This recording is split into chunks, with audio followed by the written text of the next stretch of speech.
আসসালামু আলাইকুম। আমি আবারও চলে এসেছি আমার স্বপ্নের ছাদ বাগানে। তো আপনারা সব কেমন আছেন? আশা করছি ভালো আছেন। আলহামদুলিল্লাহ আমিও খুব ভালো আছি। তো আজ আমি আপনাদের সাথে কিছু জিনিস শেয়ার করব। তো কি জিনিস শেয়ার করছি সেটা আপনারা অবশ্যই দেখবেন, তাই ভিডিওটা স্কিপ না করে প্রথম থেকে শেষ অবধি দেখার অনুরোধ রইল আপনাদের সবার কাছে। তো আজ আমি কী নিয়ে আলোচনা করছি সেটা আমি আপনাদের সাথে একটু আগে ডিসকাস করে নিই, তারপরে আমি দেখাচ্ছি যে কি নিয়ে আপনাদেরকে করতে চাচ্ছি।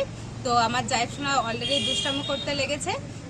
তো আজ আমি আপনাদেরকে শীতকালে মানে বোগেনভেলিয়া গাছে কিভাবে পরিচর্যা করলে আপনারা বেশি ফুল পাবেন, কি কি পরিচর্যা আপনাদের করা দরকার, কি কি পরিচর্যা আপনাদের এই সময় করা দরকার নয়, সেই সমস্ত টিপসই আজ আমি আপনাদের কাছে তুলে ধরব।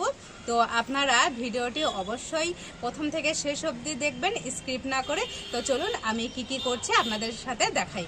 তো আসুন আমি আমার গাছগুলো একটু জাস্ট আমি আপনাদেরকে দেখাই। তো এই যে দেখতে পাচ্ছেন আমার বোগেনভেলিয়াই বলুন, বাগান বিলাসী বলুন আর কাগজ ফুলই বলুন, যাই আপনারা যে নামে আপনারা চিনেন। তো এই গাছের সঠিক পরিচর্যা করলে কিন্তু এইরকম প্রচুর পরিমাণে কিন্তু আপনাদের গাছ ভর্তি ফুল আসবে। আর আপনাদের সবারই ছাদ বাগানে নিশ্চয়ই এই বোগেনভেলিয়া গাছ অবশ্যই আছে, কারণ এই বোগেনভেলিয়া গাছ আপনাদের খুবই অল্প পরিচর্যা আর খুবই বেশি কিছু পরিচর্যার প্রয়োজন হয় না, অল্প পরিচর্যাতেই কিন্তু গাছ ভর্তি আপনাদের গাছে কিন্তু প্রচুর পরিমাণে ফুল দেয় এই বোগেনভেলিয়া গাছ। তো আপনারা অনায়াসে ছাদ বাগানে এই বোগেনভেলিয়া গাছ লাগাতে পারেন। কিছু ছাদ বাগানে আছে যারা তো পুরো ছাদেই বোগেনভেলিয়ারই গাছ লাগিয়ে রাখেন। তো তাদের জন্য কিছু গুরুত্বপূর্ণ টিপস আজ আমি আপনাদের সাথে শেয়ার করব। তো কি কি করলে আপনাদের গাছে এইরকম ফুল ভর্তি গাছ আপনাদের সাথে গাছ এইরকম সুন্দরভাবে গ্রো করবে আর গাছ ভর্তি ফুল দিবে, কি কি টিপস ফলো করলে। তো চলুন আজ আমি আপনাদের সাথে শেয়ার করছি। এই যে দেখতে পাচ্ছেন আমার ছাদ বাগানে কিছু বোগেনভেলিয়ার কিছু ভ্যারাইটি আমি অনলাইন থেকে অর্ডার করেছিলাম আর কিছু আমি নার্সারি থেকে নিয়ে এসেছি। তো দেখতেই পাচ্ছেন এইগুলো কিন্তু এই গাছ দুটো কিন্তু আমার ম্যাচিওর গাছ। আর এই যে দেখতে পাচ্ছেন ল্যাব্রা হোয়াইট আছে এখানে আমার কাছে। আর এই যে দেখতে পাচ্ছেন এক এক রকমের কিন্তু ভ্যারাইটিস আমার কাছে কিন্তু আছে। আর আপনারা কি কি করলে গাছে প্রচুর পরিমাণে ফুল পাবেন সেই সমস্ত টিপস আজ আমি আপনাদের সাথে শেয়ার করব। তো দেখতে পাচ্ছেন আজ আমি দুটো গাছের ভিডিও করব। যে গাছের এই গাছটা দেখছেন আমার ম্যাচিওর গাছ, এই গাছে কিন্তু প্রচুর ফুল এসছে। তো প্রচুর ফুল আসার পর আর ম্যাচিওর গাছে কি কি পরিচর্যা দরকার, আর এই যে দেখতে পাচ্ছেন এই গাছটা কিন্তু এখনো অবধি আমার গাছে কিন্তু ফুল আসেনি। তো এই ফুল না আসা গাছের আপনারা কি কি পরিচর্যা করবেন, এই দুটো দিক কিন্তু আজ আমি আপনাদের সাথে শেয়ার করব। তো প্রথমে আমি আপনাদের সাথে শেয়ার করছি, এই যে দেখতে পাচ্ছেন এই গাছটা আমার কিন্তু এখনো ম্যাচিওর কিন্তু হয়নি।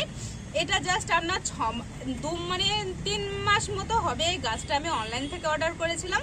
তো এই গাছটা কি কি পরিচর্যা করবেন আর আপনার ম্যাচিওর গাছে কি পরিচর্যা করবেন সেই সমস্ত আজ আমি আপনাদের সাথে ডিসকাস করব। তার আগে আমি কিছু কথা আপনাদের সাথে শেয়ার করব। সেটা হচ্ছে অনেকেই প্রশ্ন করেন কিভাবে মাটি তৈরি করব, কত ইঞ্চি টবে লাগাবো, কি কি পরিচর্যার দরকার। তো সমস্ত কিছুই বোগেনভেলিয়ার জন্য আজ আমি আপনাদের সাথে শেয়ার করছি। তো প্রথমে আমি আপনাদের সাথে শেয়ার করছি আপনারা মাটি কিভাবে তৈরি করবেন। তো প্রথমে আপনারা মাটি তৈরি করবেন, আপনারা 50% মাটি নেবেন আর 40% আপনারা ভার্মি কম্পোস্ট নেবেন আর 10% নেবেন আপনারা ধানের তুষ। এই হলো আপনাদের। আর তার সাথে আপনারা দিবেন 1 মুঠো নিমখোল, 1 মুঠো হাড় গুঁড়ো, 1 মুঠো শিংকুচি।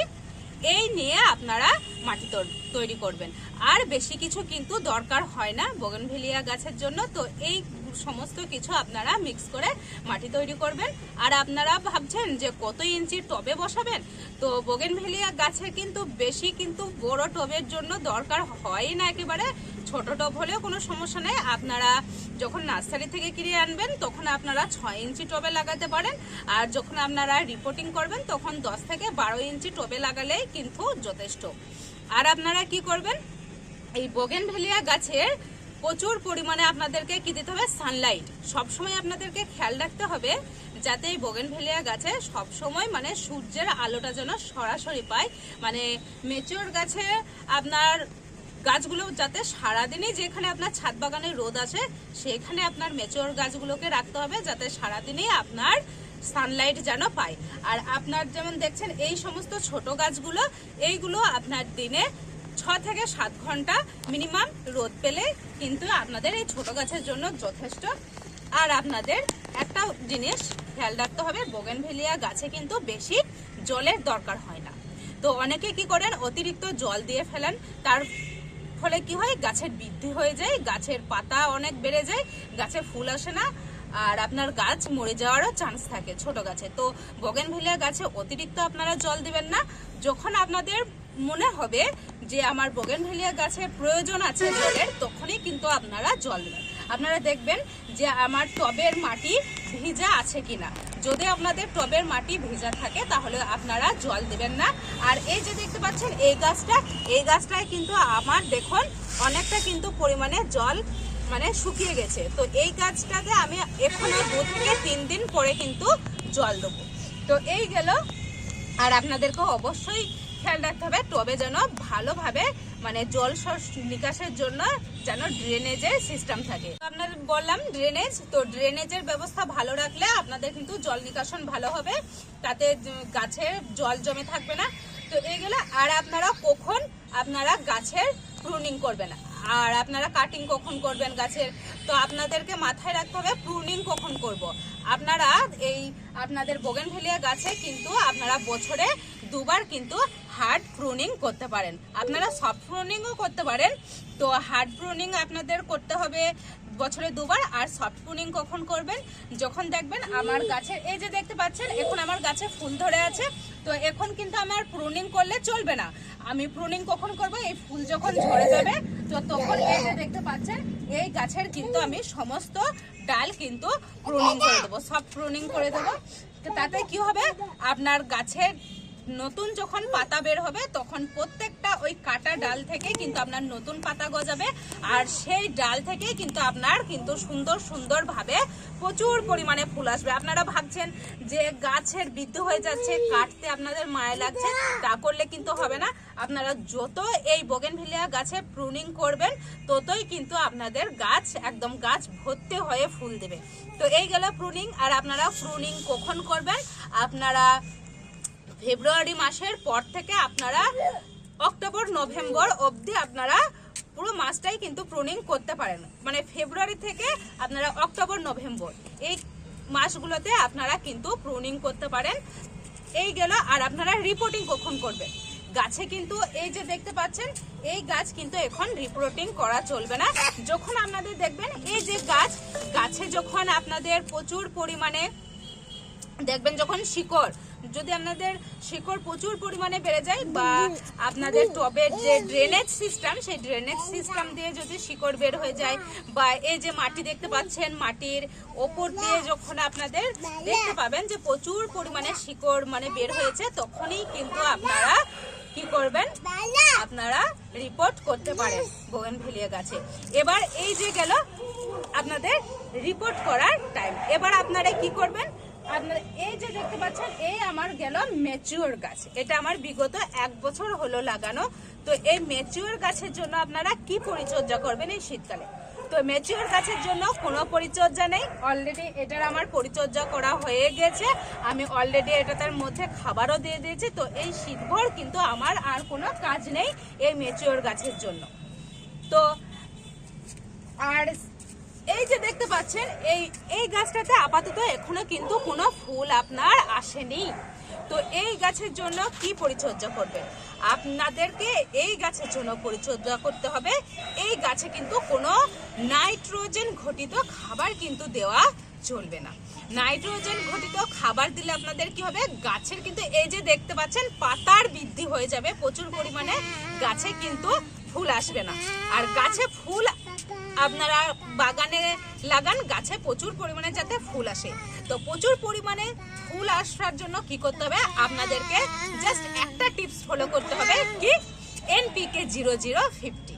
এটা আপনারা গাছের মধ্যে দিবেন, তাহলেই দেখবেন গাছে প্রচুর পরিমাণে ফুল আসবে। বেশি কিছুর দরকার নেই বোগেনভেলিয়া গাছের জন্য।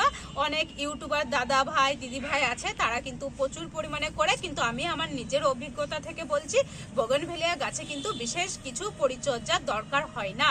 তো আমি একটা কথা খেয়াল রাখবেন, যে সমস্ত গাছে এখনো ফুল হয়নি সেই সমস্ত গাছে নাইট্রোজেন ঘটিত খাবার একেবারেই দিবেন না। আপনারা শুধু ফসফরাস আর পটাশিয়াম যুক্তই খাবার কিন্তু এই গাছে দিবেন। আর যেই সমস্ত কথা আমি আপনাদের সাথে শেয়ার করছি সেটা হচ্ছে, যদি আপনাদের ফাঙ্গাস, অনেকের ফাঙ্গাস অ্যাটাক হয়, তো বোগেনভেলিয়া গাছের পাতায় যদি ফাঙ্গাস অ্যাটাক হয় তাহলে আপনারা কি স্প্রে করবেন? অনেকেরই কোয়েশ্চেন থাকে যে দিদি ভাই আমার গাছে ফাঙ্গাসের অ্যাটাক হয়েছে, কি স্প্রে করব? তো আপনারা সার্ফ ফাঙ্গিসাইড ইউজ করতে পারেন, স্প্রে করবেন, তাহলেই দেখবেন ফাঙ্গাসের সমস্যার সমাধান একেবারে হয়ে যাবে। আর বোগেনভেলিয়া গাছে বিশেষত করে কিন্তু পোকার আক্রমণ কিন্তু হয় না। তো পোকার আক্রমণ যদিও কারোর বোগেনভেলিয়াতে হয়, যে মিলিবাগ গুলো হয়, তো তার যদি আক্রমণ হয় তাহলে কিন্তু আপনারা হামলা স্প্রে করতে পারেন, তাহলে কিন্তু যথেষ্ট। তো এই হচ্ছে আপনাদের পরিচর্যা।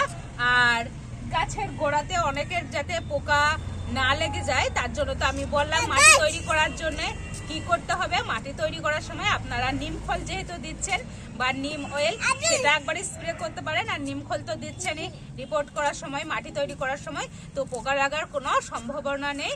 তো এই ছিল আজকের ভিডিও, মানে আপনাদের বোগেনভেলিয়া গাছে, আপনাদের যেই সব গাছে ফুল হয়নি সেই সব গাছের পরিচর্যা, আর যে সমস্ত গাছ আপনার ম্যাচিওর হয়ে গেছে সেই সমস্ত গাছের জন্য কি পরিচর্যার দরকার হয়। তো সমস্ত কিছুই আজ আমি আপনাদের সাথে শেয়ার করলাম। তো ভিডিওটা ভালো লাগলে অবশ্যই একটা লাইক করবেন, কমেন্ট করবেন, শেয়ার করবেন, আর আমার চ্যানেলটাকে সাবস্ক্রাইব করবেন। তো যারা আমার চ্যানেলে নতুন, তো অবশ্যই আমার চ্যানেলটাকে আপনারা সাবস্ক্রাইব করবেন। আপনারা একটু আমার পাশে থাকবেন, এইভাবে আমাকে সাপোর্ট করলে আরও তথ্যমূলক ভিডিও আমি আপনাদের সামনে দিতে পারবো। তো এই ছিল আজকের ভিডিও, আজকের মতো আমি এখানেই শেষ করছি। টাটা।